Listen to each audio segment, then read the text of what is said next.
After being deceived by my son, the judge told me to be quiet, and I answered him in 11 languages before handing over the will for $22 million. I was 64 when I discovered that a mother's love can become her greatest curse. Today, I'm going to tell you something I never thought I would. And if you for a second feel like this sounds familiar, I just ask that you leave a like and subscribe. It will help me to keep unburdening myself. My name is Emily Smith, and on this October morning in New York City, as the cold wind whipped against the windows of my small apartment in the East Village, I received a call that would change my life forever.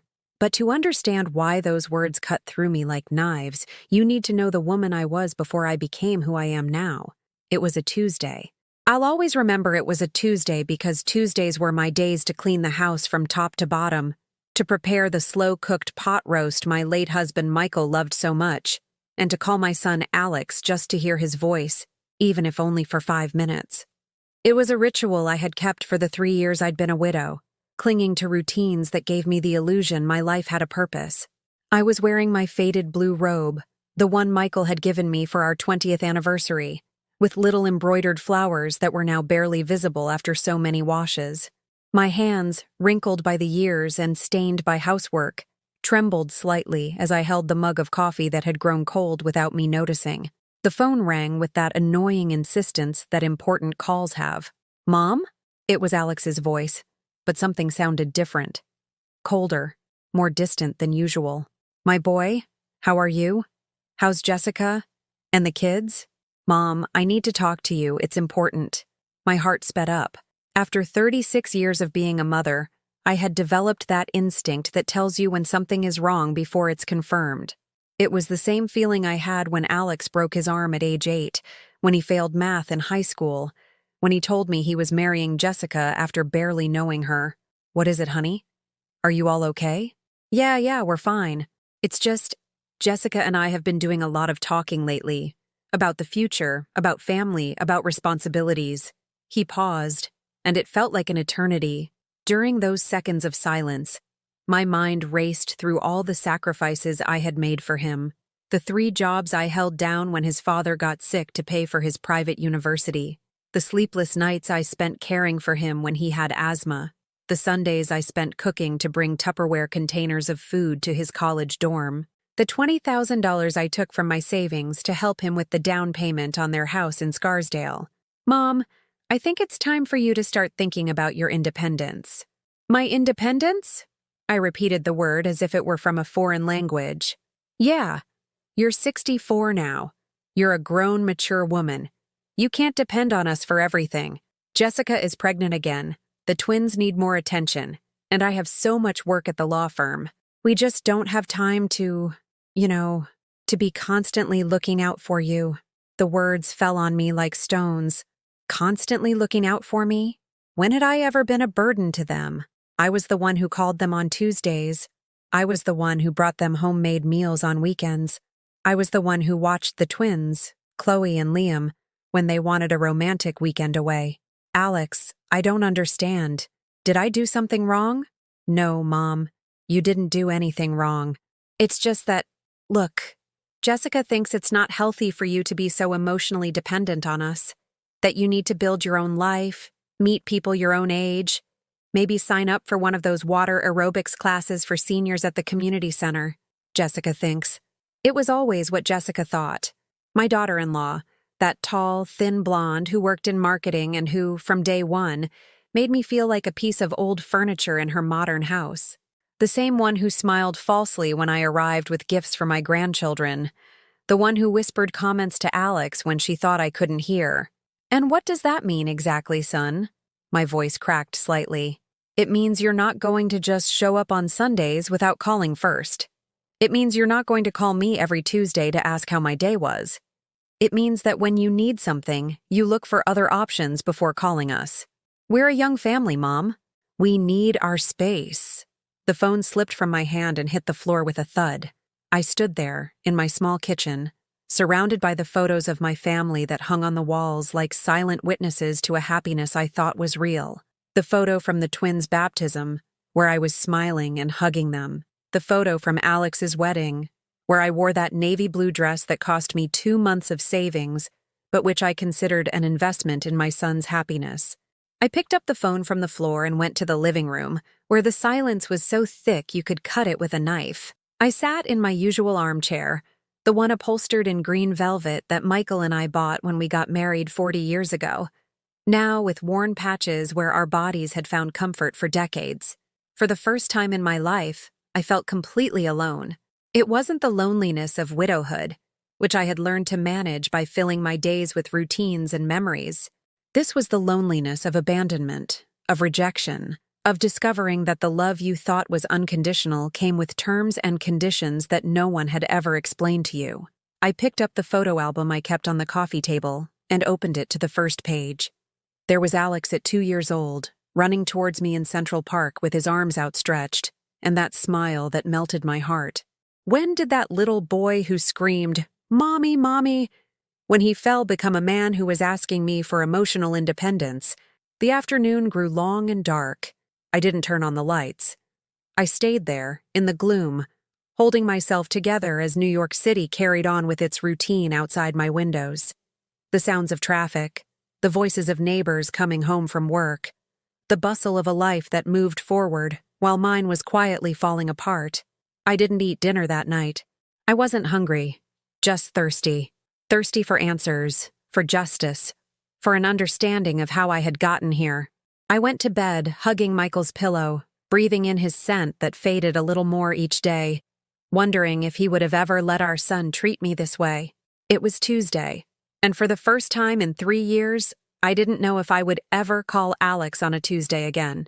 It was Tuesday, and I had just discovered that a mother's love can become the heaviest chain a woman can carry. The next day, I woke up with swollen eyes and an emptiness in my chest I hadn't felt even when Michael died.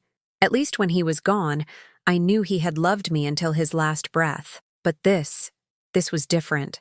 This was the pain of discovering you had built your entire life on a lie. I got up like an automaton and went to the kitchen to make coffee. My hands moved on autopilot, but my mind was racing backward, searching for signs I had ignored, clues I had overlooked. How long had Alex been planning this conversation? How many times had he and Jessica argued about the burden his mother represented? As the coffee brewed, I opened the drawer where I kept bills and receipts.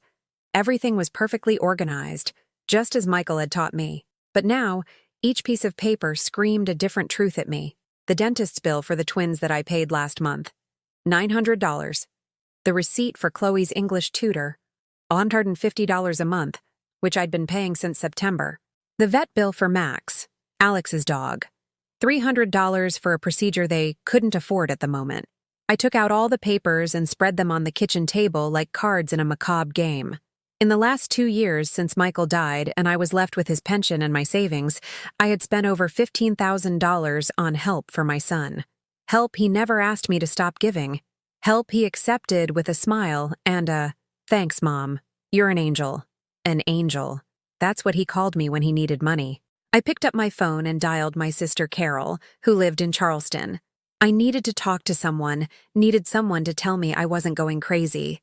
"Emily? How are you, sis?" "Carol, I need to tell you something." I told her everything. Every word of the conversation with Alex. Every dollar I had spent. Every time I had felt invisible in their home. Carol listened in silence until I finished. "Emily, are you even listening to yourself? What do you mean?" "I mean you've been your son's personal ATM for 2 years, and now that he doesn't need you, he tells you to find your independence. Don't you find that a little too convenient?" Her words were a rude awakening. It wasn't the first time Carol had hinted that Alex was taking advantage of me, but I always defended him. "He's my son," I'd say. "He's just starting out in life." But Alex was 36, with a stable job at a prestigious law firm in Manhattan, and a house in one of the best neighborhoods in Scarsdale. "Carol, but I want to help him. He's my son.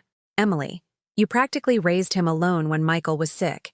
You worked at a bakery, cleaned offices, and took care of old Mrs. Gable to pay for his university. And what has he given you in return? When was the last time he helped you with anything?" I fell silent because I had no answer. When I needed help taking Michael to the hospital during his crises, I called Carol. When my washing machine broke, I called the repairman and paid for it myself. When I got that terrible flu last winter, I was home for a week without anyone coming to check on me. You know what I think? Carol continued. I think Jessica has put ideas in his head. That woman has never liked you, Emily. From the first day you met her, you could tell she looked at you like you were an inconvenience. I remembered the first time I met Jessica. Alex had been dating her for 3 months and finally introduced me at an expensive restaurant downtown. I had worn my best dress, the black one I saved for special occasions, and I arrived nervous but excited to meet the woman who made my son happy. Jessica arrived late, in high heels and a handbag that cost more than my monthly salary. When Alex introduced us, she gave me 2 cold, airy kisses on the cheek and sat down without a smile. Throughout the dinner, she talked about her job, her travels, her future plans, as if I wasn't there. When I asked about her family, she answered in monosyllables. When I told a funny story about Alex's childhood, she looked at me as if I were an idiot. Alex told me you do cleaning work, right? She said, as she cut her salmon with surgical precision. Well, I work in several homes, yes, and I also care for an elderly lady. Oh, that's nice. It's important to have occupations. The word occupations sounded like contempt disguised as politeness, but I kept quiet because I didn't want to cause trouble, because I wanted my son's girlfriend to accept me, because I believed that, in time, she would grow to love me. How naive I was. Emily? Are you there? Carol's voice brought me back to the present. Yes? Yes, I'm here. Look, sis, I know it hurts, but you need to open your eyes. That woman has turned your son into someone you don't recognize, and he's let it happen because it's more comfortable to have a wife who thinks for him and a mother who pays for him. After hanging up with Carol, I sat at the kitchen table surrounded by bills and memories. The afternoon light filtered through the lace curtains I had embroidered myself 20 years ago, back when I still had hopes that this house would be filled with grandchildren on weekends and laughter on Christmas. I picked up a photo from the shelf, Alex at 5 years old, hugging me after his first school play. I was wearing the blue uniform from the bakery where I worked the night shift so I could go see him perform at 4 in the afternoon. I had arrived with flour on my hands and my hair hastily tied back, but he ran to me as if I were the most important person in the world. Mommy, did you see me be a tree? My teacher said I was the best tree in the whole class. And I told him he had been the most beautiful tree I had ever seen in my life, because to me, he was. Because to me, Alex was perfect. Because to me, being his mother was the most important thing I had ever done. When did that boy who needed me for everything become a man who needed me only to pay his bills? That night, for the first time in 3 years, I didn't set the table for 2 out of habit. I ate alone, in silence, slowly chewing each bite of my omelet as tears fell uncontrollably onto the plate. They weren't tears of sadness. They were tears of rage, of helplessness, of shame for having been so blind for so long.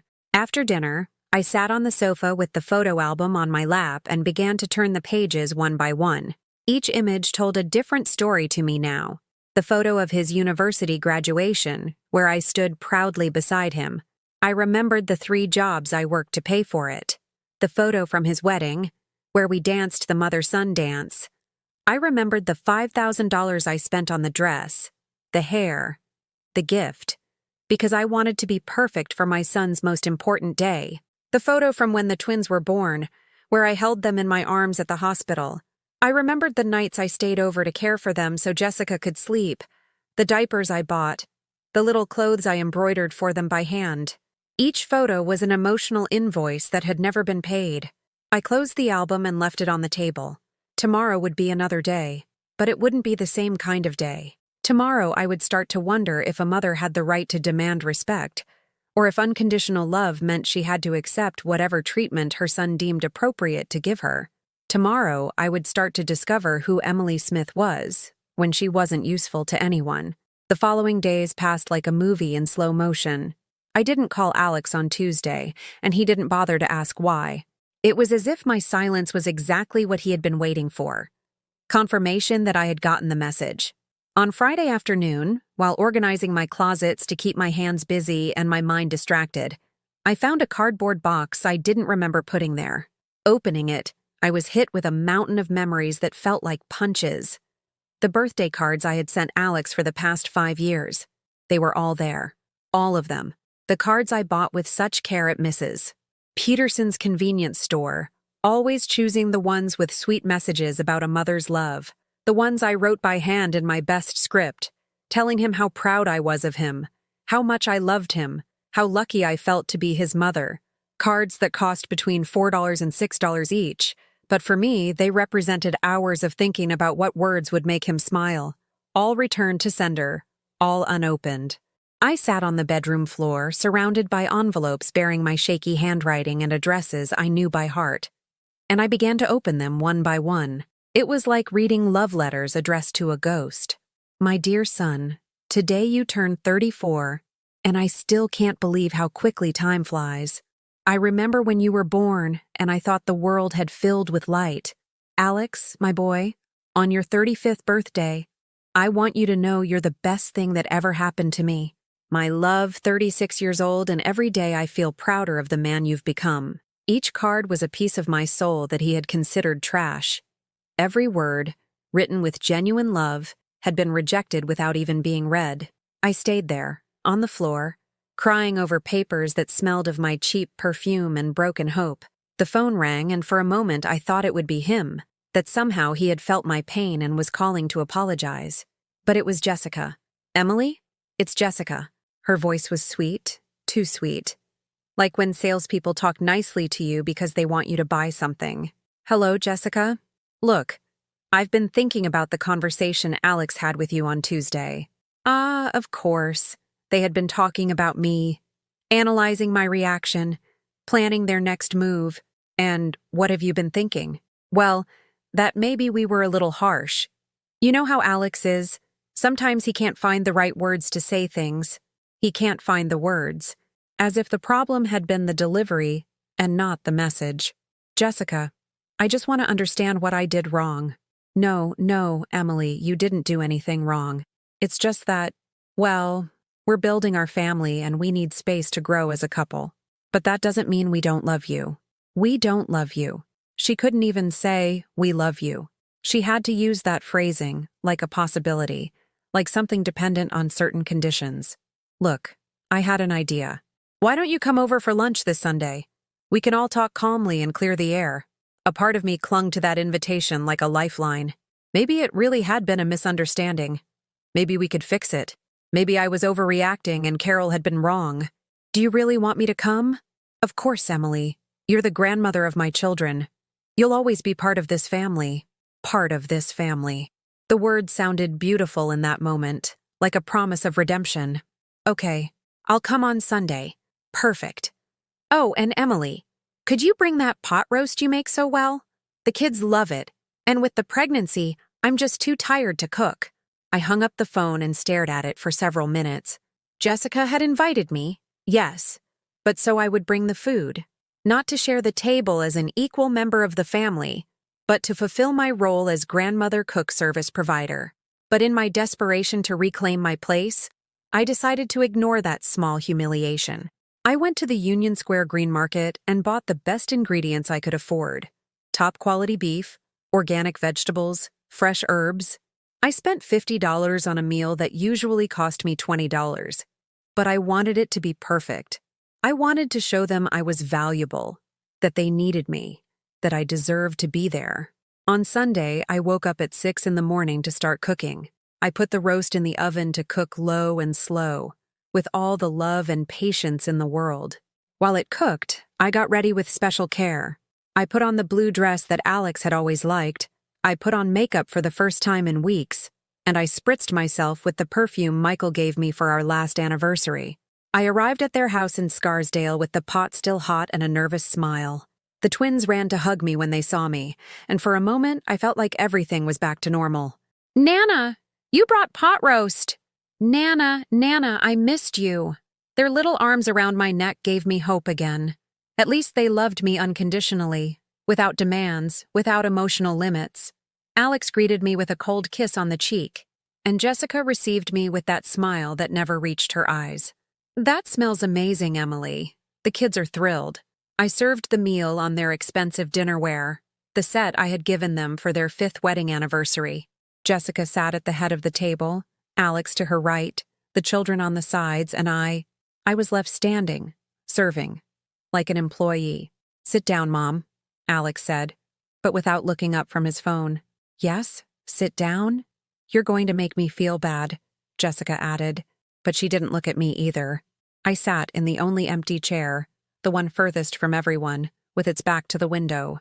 During the meal, they talked about their own things: his work, her pregnancy, their summer vacation plans, the bathroom renovation they wanted to do. I was there, but I didn't exist. It was like being a ghost with the right to occupy physical space, but with no voice, no opinions, no real presence. When we finished eating, I started clearing the plates automatically. "Leave it, Emily. I'll do it later," Jessica said, but without making any move to get up. "No, I don't mind. I've always done it." "Well, if you insist." And there I was, washing the dishes from my own meal in my son's kitchen, while they stayed in the living room watching television. Through the half-open door, I could hear fragments of their conversation. "See? She's calmed down now," Jessica was saying. "Yeah, I think she got the message," Alex replied. "We just have to be nice to her every now and then so she doesn't feel abandoned. But keep our distance, okay?" "Of course. You're my priority now." A plate slipped from my hands. It shattered against the marble floor, just like my heart. I bent down to pick up the pieces with trembling hands, and one of them cut my index finger. Blood dripped onto the white porcelain fragments, and I thought it was a perfect metaphor for what was happening to my life. "Are you okay, Nana?" Chloe asked from the kitchen doorway. "Yes, sweetie, I just dropped a plate." "Did you hurt yourself?" "No, it's nothing." But it was something. It was everything. It was the final straw that broke my shattered dignity. I finished washing up, said goodbye to the children with long kisses and tight hugs, and left without saying a word to Alex and Jessica. I don't think they even noticed I was gone until they needed something. On the bus back to Manhattan, staring out the window at the buildings parading by like blurry memories, I understood it hadn't been an invitation for reconciliation. It had been a test. A check to see if I was still available to fulfill my function when they needed me, but without believing I had a right to anything more. That night, alone in my apartment, I made a decision that would change the course of events forever. I opened my laptop, the one I had bought to video call my grandchildren, and wrote an email I never thought I would write. "Dear Alex." The email I wrote that night was the hardest of my life. Each word cost me tears, but it also gave me strength. It was the first time in 64 years that I put what I truly felt into writing, without filters, without fear, without the need to be nice. "Dear Alex, after a lot of thought, I have decided to cancel all the financial help I have been giving you. I will no longer pay for Chloe's tutor, nor Max's vet bills, nor the extra expenses that always seem to come up at your house. This isn't revenge, it's dignity. A mother who truly loves also knows when to stop. Emily." I sent it at 3 in the morning and couldn't sleep for the rest of the night. At 8 a.m., my phone started ringing like an ambulance. It was Alex. His voice sounded different, with that urgency he reserved for real crises. "Mom, what is this email? Have you lost your mind?" "Good morning, Alex. Did you sleep well? Don't talk to me like nothing happened. What does this mean? You're not going to help us anymore?" "Help us." He couldn't even say, "Help me." He had to include Jessica in his victimhood. "It means exactly what you read, son. But Mom, you can't do this. We count on that help. The kids have their activities, their classes, and you both have your salaries to pay for them. But it's not that easy. Do you know what it costs to maintain this house? Do you know what our mortgage payment is every month?" Yes, I knew. I knew exactly how much they paid, because they had told me 1,000 times to justify why they couldn't afford the things I paid for. But I had never asked them why they bought such an expensive house if they couldn't maintain it. "Alex, you have a good job. Jessica works too. You are an adult, independent family. It's time you started acting like it. Is this about Sunday? Because I told you we needed space?" Sunday. As if my decision was a tantrum, a childish reaction to being told off. "This is because I've realized that for 2 years, I've been paying for your emotional independence. And that ends today." A long silence followed. I could hear his agitated breathing on the other end. Mom, I don't think you realize what you're doing. This could ruin the relationship with your grandchildren. There it was. The threat I had been waiting for. The grandchildren as a bargaining chip, as a tool for emotional blackmail. Are you telling me I won't be able to see my grandchildren if I don't pay your bills? No, I'm not saying that. I'm saying that this is going to create unnecessary tension. That the children are going to suffer. The children are going to suffer because their parents can't pay for their tutoring, not because their grandmother has stopped doing it. I hung up. For the first time in my life, I hung up on my son. 5 minutes later, it rang again. It was Jessica. Emily, please, we need to talk. Hello, Jessica. Look, I know you're upset about Sunday. Alex already told me about the email. Upset. As if I were a spoiled child who had thrown a fit.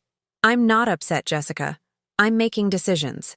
But Emily, you have to understand that we have expenses too. With the pregnancy, the kids, it's not easy to make ends meet. Then maybe you should consider going back to work sooner. Excuse me? You've been on leave for 8 months because the doctor said you needed to rest. But I go on your Instagram and I see you doing yoga, going shopping, out to dinner with friends. You don't seem very sick. The silence on the other end was deafening. That has nothing to do with it. Stress can be very dangerous for the pregnancy. The stress of working, but not the stress of living beyond your means while expecting me to pay for it. Emily, I don't think you're aware of the damage you're doing. The kids love you so much, and if you... Don't use my grandchildren, Jessica. They are not your bargaining chips. I'm not blackmailing anyone.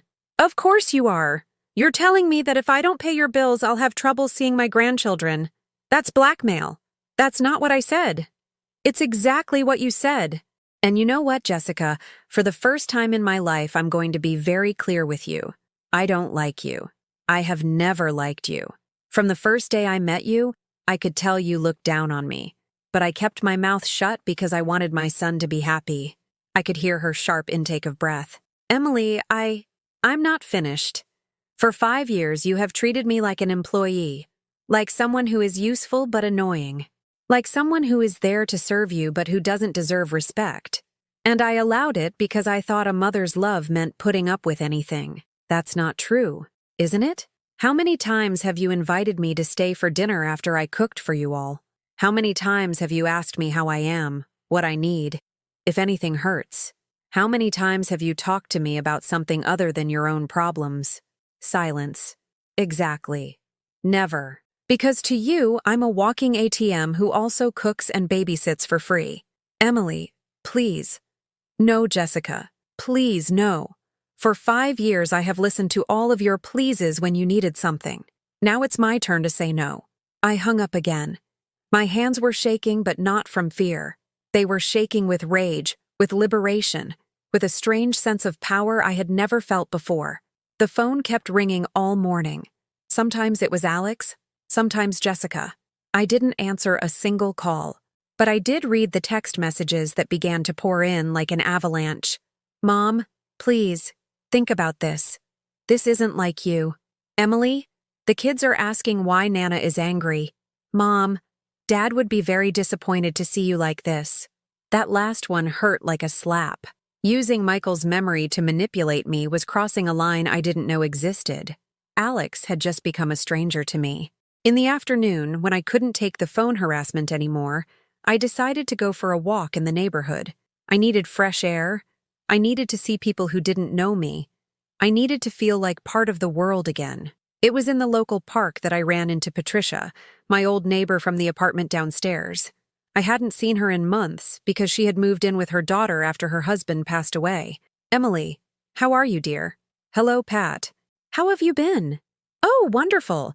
Did you know I've signed up for a painting class? Patricia was 72 and had just discovered watercolors.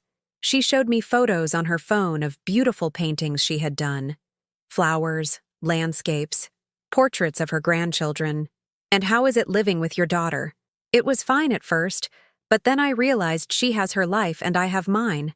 So I found myself a little apartment near the senior center, and now I go to water aerobics 3 times a week, painting on Tuesdays, and on Thursdays I have bridge with the girls. I stared at her. Patricia looked 10 years younger than the last time I'd seen her. Her eyes were bright, her skin was rosy, and she had a genuine smile. "Don't you miss living with family? You know what I say, Emily. When you live for others your whole life, there comes a point when you forget that you exist too. My daughter loves me. My grandkids adore me, but they have to live their lives. And I have to live mine." Her words resonated deep within me. "But don't you get lonely?" "Lonely?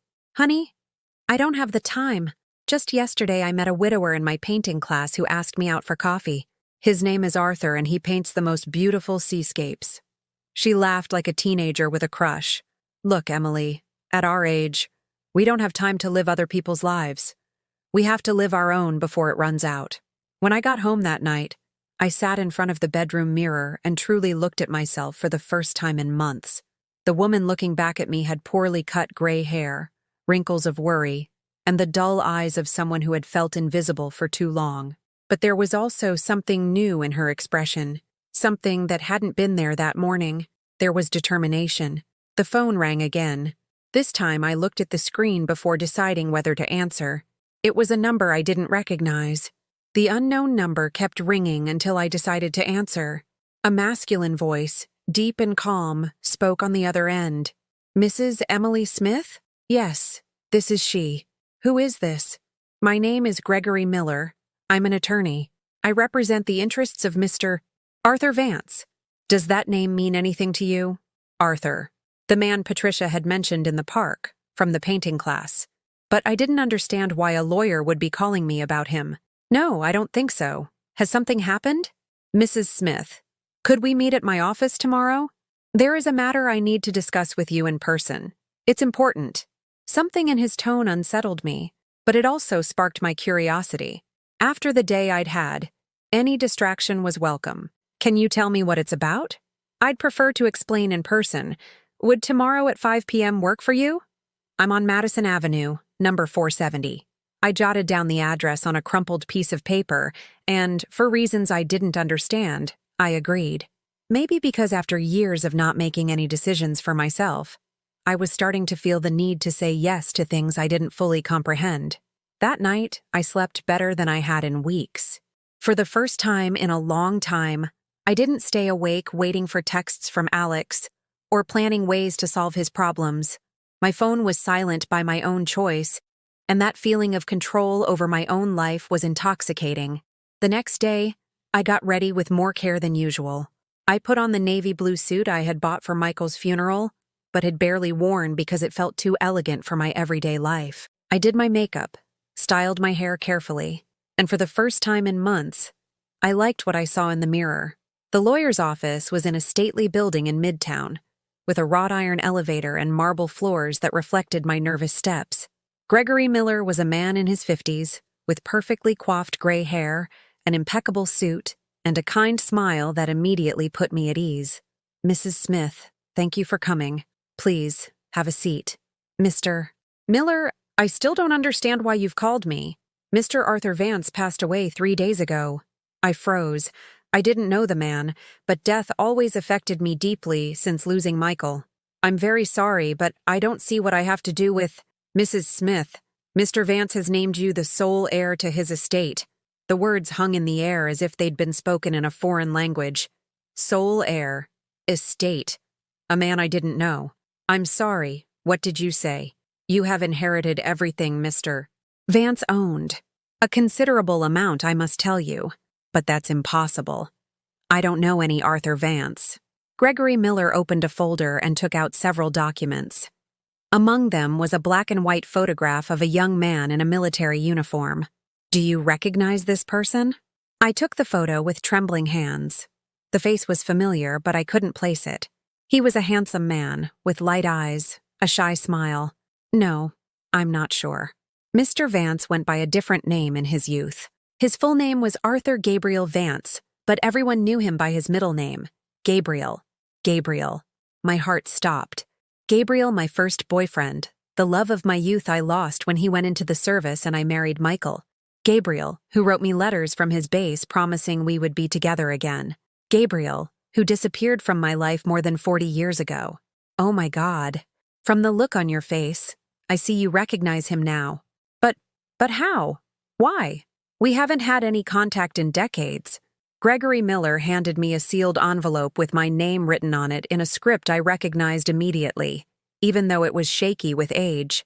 Mr. Vance asked me to deliver this to you personally if anything happened to him.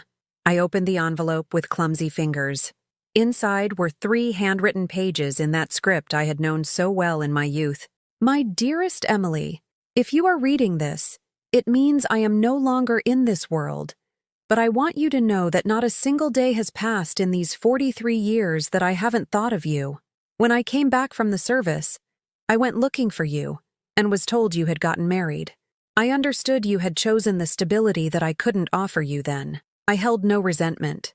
On the contrary, I hoped you would be very happy. For all these years I worked hard. I built a considerable estate, but I never married. I never found anyone who made me feel what I felt with you when we were 20. A few months ago, fate had us in the same painting class at the senior center. You didn't recognize me because the years have been cruel to my appearance, but I would have recognized you anywhere. You were still the most beautiful woman in the world to me. I didn't approach you because I saw you wore a wedding ring and you seemed happy with your life. But when I learned from Patricia that you had been widowed and were going through difficult times with your family, I decided it was time to act. I have left instructions that, when I am gone, everything I have should go to you. This is not charity, Emily. It is justice. It is the love I couldn't give you when we were young, converted into freedom for you to live the rest of your time as you deserve. I don't want you to feel obligated to anything. Use this money to be happy, to live without depending on anyone, to do everything you always wanted to do, but couldn't. And if you ever think of me, smile, because I leave this world knowing I was able to do something good for the only woman I ever truly loved. Yours always, Gabe, Arthur. Tears fell onto the paper as I read. Gabriel had been there, in the same painting class as Patricia, watching me from a distance, remembering who we had been 40 years ago. How much money is it? I asked in a broken voice. $22 million, Mrs. Smith. In addition to a house in the Berkshires, an apartment on the Upper West Side, and several other properties. $22 million, a number I couldn't even process. An amount that would change not only my life, but the lives of my grandchildren, their children, for generations to come. And this is legal? Is everything in order? Completely legal. Mr. Vance amended his will 6 months ago. It is all properly registered and certified. I left the office in a state of shock. I walked down Madison Avenue aimlessly, clutching the documents to my chest, trying to process what had happened. Gabriel had come back into my life after 4 decades to save me when I needed it most. When I got home, my phone was again filled with messages from Alex and Jessica, but for the first time, I felt no urgency to answer them. I read them with a strange calm, as if they were addressed to someone else. Mom, we haven't spoken in 2 days. The kids are asking about you. Emily, I think you've had enough time to think. We can fix this. Mom, Jessica has been crying. She says you were very harsh with her. Jessica crying. The woman who had systematically humiliated me for 5 years was now crying because someone had finally told her the truth to her face. That night, eating a simple omelet in my small kitchen, I made a decision that would have been unthinkable 24 hours earlier. I stood up, went to the bedroom, and pulled the suitcase out of the closet. The same suitcase I had taken on my honeymoon with Michael 40 years ago. It was time to do something just for me. For the first time in my adult life, I had the means to choose. And I chose to leave, not to run away. To leave, to go see the world that had been waiting for me while I lived for others. To discover who Emily was when she wasn't the mother of, the widow of, the grandmother of, just Emily. I picked up the phone and called a travel agency I had seen advertised in the paper. A kind voice answered, "Good morning. I'd like to book a trip. Something long, to somewhere beautiful. Do you have a destination in mind, ma'am?" I looked out the window. The sunset was painting the New York skyline in shades of orange and pink. Yes, I want to go to all the places I've never been. Excuse me? I want to take a trip around the world, and I want to start tomorrow. I never made it on that trip around the world. At least, not yet.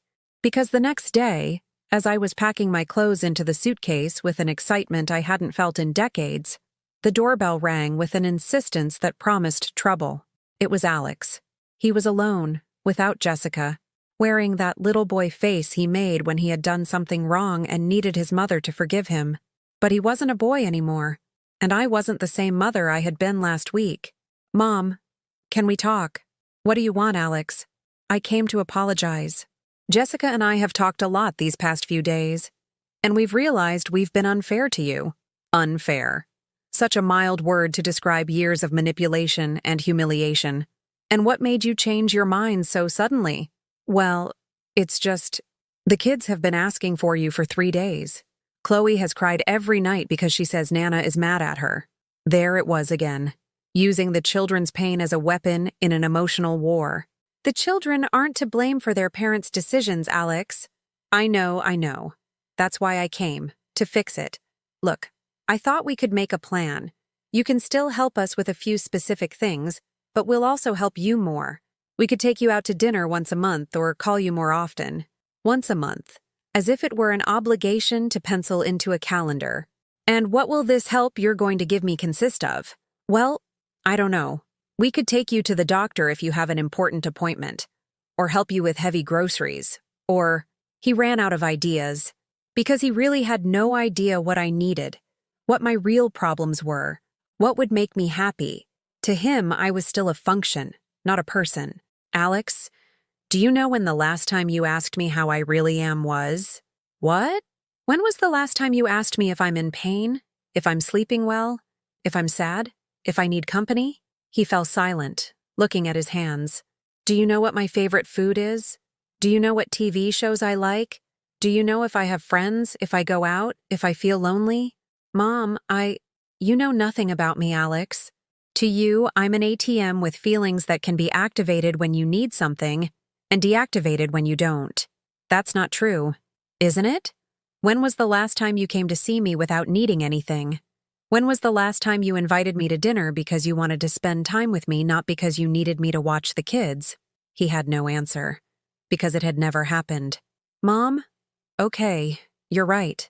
I've been a bad son, but we can change it. We can start over. Start over." As if 5 years of humiliation could be erased with one conversation and good intentions. "And what about Jessica?" "Jessica wants to change too. She's very sorry for how she's treated you. So sorry that she didn't come to apologize to me herself. It's just, she's on bed rest. The doctor told her she can't overexert herself. Of course, Jessica could go shopping, do yoga, and go out with friends, but she couldn't make the effort to apologize to me. Alex, I appreciate you coming. I really do. But things can't stay the same." "I know, Mom. That's why I want to talk about how we're going to do things differently." At that moment, my cell phone rang. It was Gregory Miller, the lawyer. I looked at Alex. "Excuse me for a moment. I have to take this." "Mrs. Smith, good morning. I just wanted to confirm that the papers are ready. When could you come in to sign the transfer documentation?" "The transfer?" "Yes, for the $22 million. We need you to come in to formalize the inheritance." I spoke in a normal voice, not trying to hide anything. Alex stared at me, his eyes wide. "Ah, yes. Perfect. I can come by this afternoon if that works for you." "Excellent. And Mrs. Smith, have you thought about what you're going to do with the properties? The house in the Berkshires is beautiful, perfect for retirement." "I haven't decided yet. We'll talk this afternoon." I hung up and looked at Alex.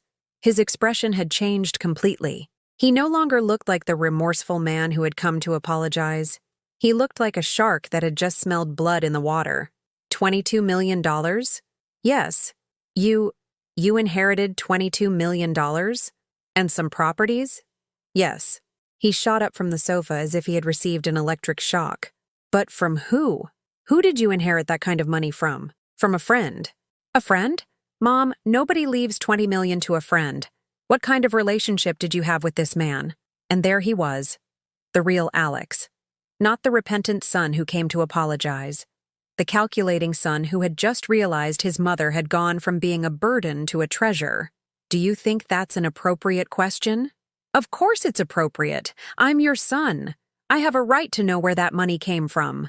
You have a right to know what I decide to tell you, period. But Mom, we're talking about 20 million. Do you realize what that means? The grandkids could go to the best private schools. We could buy a bigger house. I could start my own law firm. There it was. The grandkids, the house, his business. Not once did he mention anything for me. Alex, that money is mine. But Mom, we're a family. When someone in the family gets lucky, we all do. When someone in the family gets lucky. Not when someone in the family inherits a lifetime of love from a man who loved her in silence for 4 decades. Luck. Oh, really? And when you got lucky and landed the job at the firm, did you share your raise with me? That's different. Different how? Because I earned it by working. And you think I didn't earn this? Do you think someone leaves an inheritance like this by chance? The phone rang again. This time it was Jessica. Alex looked at me expectantly. Emily? Oh my God, Alex just called me. Is it true about the inheritance? Hello, Jessica. Yes, it's true. What wonderful news. We are so happy for you. Look, I've been thinking, and I think we should all celebrate together. Why don't you come for dinner on Sunday? We could talk about how to best invest that money. How to invest? She already had plans for my money. Jessica, I can't on Sunday. I'm going to be busy. Busy? Doing what? Looking for a new house. A new house? But you can buy any house you want. You could buy something near us. There are some beautiful gated communities around here. You could be closer to the grandkids. Closer to you, you mean. Jessica, I'm not buying anything near you. What? Why? Because I need space. The same space you asked me to give you. A tense silence followed. Emily, I think there's been a misunderstanding. What happened last week? We were stressed. We said things we didn't mean. You said exactly what you meant, and I heard you, loud and clear. But the circumstances have changed. Yes, the circumstances had changed. Now I had $22 million and they needed me more than ever. The circumstances have changed for me, Jessica, but my feelings are still the same. Emily, you can't talk to us like that. We are your family. You're my family when you need something. The rest of the time, I'm an inconvenience who needs emotional independence. That's not true, isn't it? Alex, tell your wife when the last time you invited me to dinner without me being the one to bring the food was. Alex shifted uncomfortably on the sofa. Tell her, Jessica. Tell her when the last time you asked me how I was without needing me to watch the kids or pay for something was. The silence was deafening. Exactly. Never. But now, magically, I'm part of the family again. What a coincidence. Emily, don't be unfair. Unfair? Jessica, for 5 years I have put up with your contempt, your humiliations, your way of treating me like an employee. I have paid your bills, cared for your children, cooked for you, and in return, I have received crumbs of affection when it was convenient for you to give them. That's not true. No? Do you want me to read the texts you've sent me these past few days? The ones that said I needed to find my independence? The ones suggesting I join a water aerobics class for seniors? I hung up the phone and looked at Alex, who was still sitting on my sofa with his mouth open. Leave. What? Get out of my house. Now. But Mom, we have to talk about this. No, Alex. We don't have to talk about anything. You came here to apologize, but as soon as you found out about the inheritance, you forgot everything you came to say. Now you're only interested in the money. That's not true. Of course it is. And you know what? You both are in for a very big surprise. After Alex left, slamming the door so hard it shook the entire apartment, I sat on the sofa, breathing deeply. For the first time in my adult life, I had kicked my own son out of my house.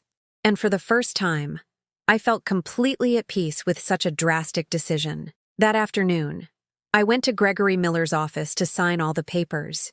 When I walked out of there, I was no longer the Emily Smith who had walked in. I was a woman with $22 million, the owner of 4 properties, and for the first time in decades, the absolute master of her own destiny. My first stop was the most elegant salon I could find on Fifth Avenue. I spent $300 on a modern haircut, highlights that concealed the gray, and a facial that made me feel like a queen. When I saw myself in the mirror, I almost didn't recognize the woman looking back.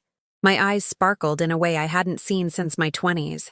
Then I went shopping. Not to the sale rack at Macy's like I always did, but to those boutiques I had always walked past, staring at the window displays without daring to go inside. I bought dresses that flattered my figure, comfortable yet elegant shoes, and a cashmere coat that cost more than 2 months of my old pension. That night, while dining at a restaurant with a Michelin star, I made a mental list of everything I wanted to do with my new life. Travel, of course. See Paris, Rome, London, all those places I had seen in movies but never thought I'd get to visit. Learn languages, maybe buy a piano and resume the lessons I had dropped when I married Michael. But most of all, I wanted to help. I wanted to use this money to do something good, something Gabe would have approved of. I had an idea that had been growing in my mind ever since Patricia told me her story of being reborn at 72. The next day, I hired a moving company to completely empty my apartment. I took nothing with me that reminded me of my old life, except for the photos of my grandchildren and some jewelry that had belonged to my mother. Everything else, I donated to Goodwill. I moved temporarily into a 5-star hotel on Central Park South while I looked for the perfect house. I wanted something with a yard, with light, with space to live and also to host people. Not for my family. They had already shown they only wanted me when it was convenient. But for other women who might be going through what I had gone through. During the week I was at the hotel, Alex and Jessica bombarded me with calls, texts, and emails. They even showed up at the hotel, but I had given clear instructions at the front desk. I was not to be disturbed by unannounced visitors. Their messages evolved day by day. First, they were pleading, "Mom, please, let's talk about this like adults. Emily, the kids don't understand why Nana won't come see them." Then they turned manipulative. "Dad would be so sad to see you acting this way. What will people think when they find out how you're treating your own family?" And finally, aggressive, "Mom, that money is ours by right too. We're your legal heirs. Emily, you should consult a lawyer. That inheritance might not be as legal as you think." That last message pushed me to do something I had been planning for days. I called Gregory Miller. "Mr. Miller, I want to change my will." "Of course, Mrs. Smith. What changes would you like to make?" "I want to disinherit my son completely." There was a silence on the other end of the line. "Are you certain?" "That's a very serious decision, and it could be contested." "I am absolutely certain, and I want to make it very clear why I'm doing it." 2 days later, I signed my new will in the presence of 3 witnesses. It was a detailed document that explained exactly why I was making this decision, with dates, specific examples, and a clear account of years of emotional mistreatment and financial manipulation. The bulk of my estate would go to creating a foundation for elderly women who had been abandoned or mistreated by their families. There would be dignified residences, personal reinvention programs, art classes, organized trips, and psychological support. It would be called the Gabriel Foundation, in honor of the man who had given me back my freedom. A small portion, $5 million, was set aside for my grandchildren in a trust fund they could only access when they turned 25, and only if they could prove they had maintained a relationship with me, independent of their parents' decisions. Alex and Jessica would not receive a single cent. A week after signing the will, I bought the house of my dreams in a quiet neighborhood in Greenwich, Connecticut. It was a beautiful house, with a garden, a swimming pool, 5 bedrooms, and a perfect study to turn into a library. For the first time in my life, I had a home that was completely mine, where no one could make me feel invisible or unwanted. On moving day, as I directed the crew bringing in my new furniture, I had bought everything brand new, without a single piece to remind me of my past life. A familiar SUV pulled up. Alex got out of the car, holding the twins by the hand. He had come to use his final weapon, my grandchildren. "Nana, why haven't you come to see us?" Chloe asked, running toward me with her eyes full of tears. It broke my heart. These children weren't to blame for having manipulative parents. "Hello, my loves," I said, hugging them tightly. "Nana has been very busy with her new house." "You bought a new house? Can we see it?" Liam asked, excited. I looked at Alex over their heads. He had that calculating expression I knew so well. "Aren't you going to invite your grandchildren to see your new house?" It was his checkmate move. He knew I couldn't refuse to show the house to the kids, and once inside, he would try to soften me with their presence. Of course they can see it, I said. But only them. What do you mean, only them? I'm their father. I can't just leave them alone with you. You can't leave them alone with me? Alex, I'm their grandmother. I've looked after them hundreds of times. Circumstances have changed, Mom. I no longer trust your judgment. There it was. The final humiliation. Now I was apparently a senile old woman from whom the children had to be protected. All right, I said with a calm that surprised even me. Then you can all leave. What? I said you can leave. If you don't trust me to be alone with my own grandchildren, then there's nothing more to talk about. The children looked at me, not understanding. Chloe started to cry. But Nana, we want to see your new house. And you will, sweetie. Another day when your father isn't so worried. I gave each of them a kiss and turned toward the door of my new home. Mom, wait! Alex shouted. Okay. They can stay with you for an hour, but only an hour. No. No what? They're not staying for an hour. They are going to stay for as long as they want, and you are going to leave right now. I can't leave them here if I don't trust you. Then take them with you. The children both started to cry. Chloe clung to my leg. We don't want to go. We want to stay with Nana. Alex was frozen. He hadn't counted on the children choosing to stay with me. Fine, he finally said. 1 hour. And don't fill their heads with nonsense. He left, and I stayed with my grandchildren in my new house. I showed them every room, explaining that they now had their own room for when they came to visit, with bunk beds and a play area. I showed them the garden, where I had a swing set and a slide installed. Nana, why does Daddy say you're angry with him? Liam asked me as he pushed his sister on the swing. I'm not angry, sweetie. I'm just learning to say no when someone doesn't treat me well. Doesn't Daddy treat you well? Sometimes he doesn't, Liam. But that doesn't mean I don't love him. It just means I have to love myself, too. Chloe stopped swinging and looked at me with those big eyes that reminded me so much of Alex when he was little. Nana, do we treat you well? You treat me wonderfully, my love. You're the best part of my life. Then can we keep coming to see you? Always. Whenever you want. This house is your house, too. When Alex returned an hour later, the children were euphorically telling him everything they had seen. He looked at me with an expression I couldn't quite read. Mom, we need to talk. No, Alex. We have nothing to talk about. If you want the children to see me, you bring them here and you leave. If you want to talk about money, talk to my lawyer. Your lawyer? Yes. Gregory Miller. He handles all my affairs now. I turned around and walked into my house, closing the door softly but firmly.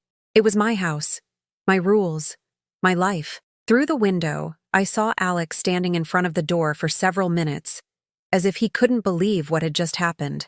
Finally, he left, and I, for the first time in 64 years, felt completely free.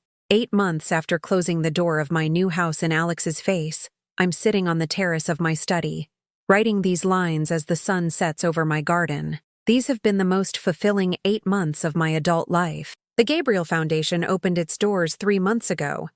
We already have 12 women in residence, all of them over 60, who had been abandoned or emotionally mistreated by their families. There's Mary Jo, 68, whose daughter kicked her out to take over her apartment. There's Carmen, 71, who went broke paying off her son's gambling debts. And Patricia, my dear Pat, who decided to move in after her daughter started treating her like an expensive burden. Every morning, we all have breakfast together in the dining hall I had built especially for the foundation. We talk about our plans for the day, the books we're reading, the pictures we're painting in the art studio. Some have started studying languages online. Carmen is learning French at 71 because she always wanted to visit Paris and now she can. I've traveled too. I've seen the Eiffel Tower, the Colosseum, Big Ben, but not alone. I traveled with 3 of the women from the foundation, and we discovered that friendship in your late 60s can be more profound and sincere than the friendships you have in your 20s. There's no competition, no envy, no rush. Just the deep understanding of women who have lived long enough to know that time is a gift, not a guarantee. My grandchildren visit me every 2 weeks. Alex brings them and leaves without a word, honoring the agreement we established through our lawyers after 6 months of tension. At first, he tried to use them for emotional blackmail, forbidding them from coming to my house.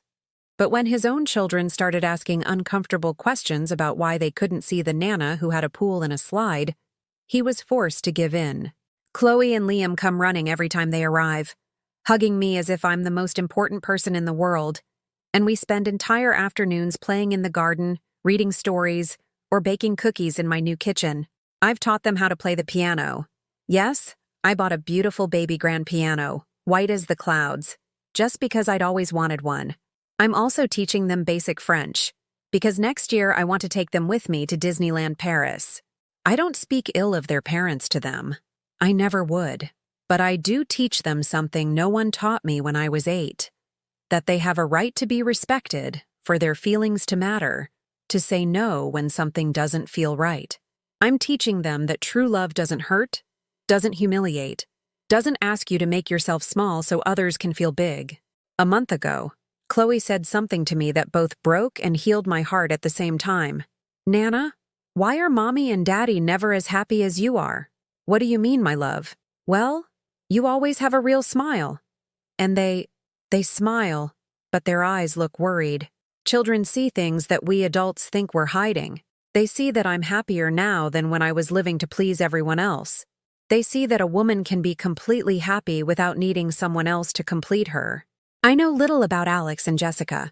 Pat, who keeps in touch with some old neighbors, told me they sold the house in Scarsdale. It seems that without my constant financial support, they couldn't maintain the lifestyle they had become accustomed to. They moved to a smaller apartment. Jessica had to go back to work ahead of schedule, and they've had to enroll the kids in public school. I don't feel pity. I feel a strange sense of justice. 2 months ago, they tried to reach out again. Jessica wrote me a long email, full of elaborate apologies and promises of change. She said they had reflected, that they realized their mistakes, that they wanted to rebuild the family relationship. The email ended with a seemingly casual postscript. By the way, we heard about the foundation. What a beautiful project. We wish we could help you in some way. We wish we could help you. After 8 months of absolute silence, they suddenly wanted to help me. What a coincidence. I didn't reply. Alex showed up at the foundation one afternoon when I was in the garden pruning roses with Mary Jo. He had that contrite look he used to get as a child when he'd done something wrong. Mom, can we talk? About what? About us. About the family. I put down the pruning shears and really looked at him for the first time in months. He had lost weight. He had dark circles under his eyes. He looked older, more tired. What do you want, Alex? I want to apologize. For real. Not for the money. Not for the will. I want to apologize because I've realized I've been a horrible son. Did you realize that on your own? Or did someone tell you? The kids ask about you constantly. Chloe told me the other day that she wants to be like Nana when she grows up. And when I asked her why, she said, because Nana loves herself. His voice cracked. And I realized that my 8-year-old daughter understood something I never had. That you are a person, not just my mother. That you have a right to be happy, not just to make us happy. For a moment, the 5-year-old boy who ran to me after the school play seemed to peek out from his eyes. Mom, I know it's probably too late. I know I've lost the right to be a part of your life, but I want you to know that I'm proud of you. Proud of what you've done with the foundation. Proud of how you've rebuilt your life. Proud of the strong woman you always were, but that I failed to see. I was quiet for a long time. A part of me, the mother I had been for 36 years, wanted to hug him and forgive him and be a family again. But the woman I had gotten to know over these 8 months knew that forgiveness didn't mean going back to the way things were. Alex, I appreciate you coming to tell me this. And that's all. I appreciate you saying it. Is there no chance? Of what? Of starting over. Of doing things right this time. I looked at him with affection, but also with firmness. Alex, you lost me the day you decided it was easier to please your wife than to respect your mother. You lost me the day you chose to see me as an obligation instead of a blessing. You lost me when you found out I had money, and the only thing you could think to ask was how you could benefit from it. But I can change. Maybe you can. But I no longer need you to change for me to be happy. I no longer need you to love me to know that I have value. I no longer need you to respect me to respect myself. He stood there silently, absorbing my words. Does that mean I can never get you back? It means the mother you knew, the one who lived to please you. That woman doesn't exist anymore. In her place is a woman who loves herself, who has her own life, her own projects, her own joys. If someday you want to get to know this new woman, you will be welcome. But it will have to be with respect for who I am now, not by trying to turn me back into who I was before. He left with tears in his eyes. I don't know if they were tears of genuine pain or frustration that his apology hadn't worked as he'd hoped.